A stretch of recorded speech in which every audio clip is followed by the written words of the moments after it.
A forensic expert stood in front of a jury and said it was as unique as a fingerprint. No doubt. No room for error. He was wrong, and it almost cost an innocent man his life. December 1991, Phoenix, Arizona. A bartender named Kim Ancona is found murdered inside the lounge where she worked. There are no eyewitnesses.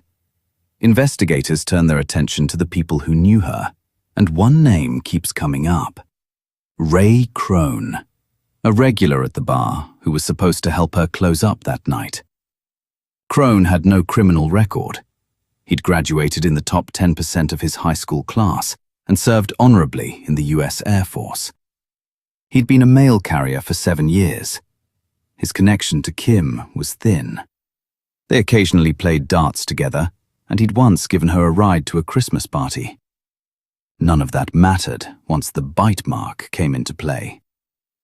Police asked Krone to bite down into a piece of styrofoam. That impression would become the entire case against him. This is where we need to talk about forensic odontology, the practice of matching bite marks to teeth. It sounds like fingerprinting. It was treated like fingerprinting in court for decades.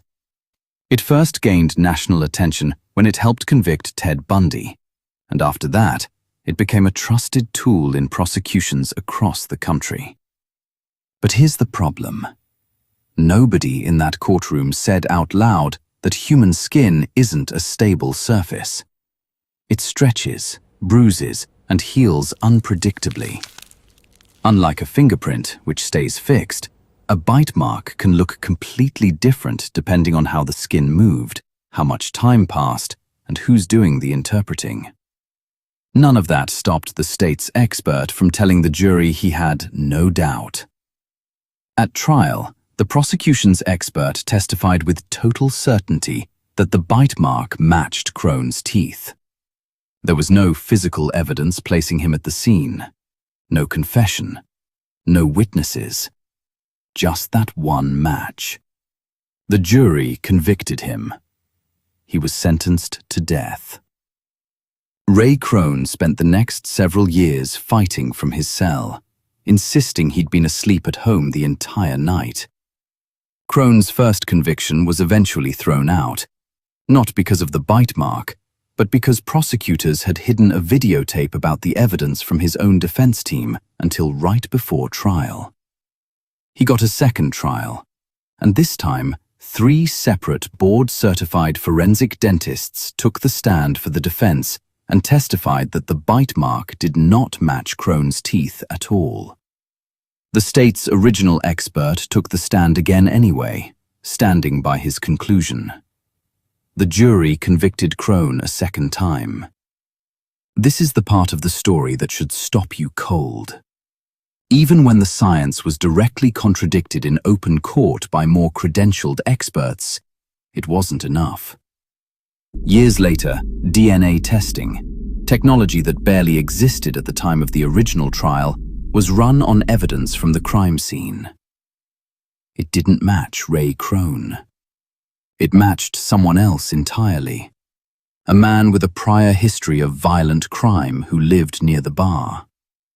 In 2002, after more than 10 years behind bars, 4 of them on death row, Ray Krone walked free. He became the 100th person in the United States exonerated from death row since capital punishment was reinstated in 1976. Krone's case became a turning point. In 2009, a National Academy of Sciences report examined bite mark analysis and found no scientific research supporting the idea that it could reliably identify a specific person. Since then, it's been linked to dozens of wrongful convictions across the country. Cases where people served decades in prison before DNA proved the match was never real. The organization that certifies forensic odontologists changed its own guidelines after Krone's case, limiting how certain experts are allowed to sound in court. But the underlying method, comparing a mark on skin to a cast of someone's teeth, has still never passed the kind of rigorous, independent scientific testing that other forensic techniques require. The expert who convicted Ray Krone told a jury the match was beyond doubt. Today, most of the scientific community would say that kind of certainty was never possible in the first place. Krone survived to see his name cleared. Not everyone convicted this way has been so fortunate.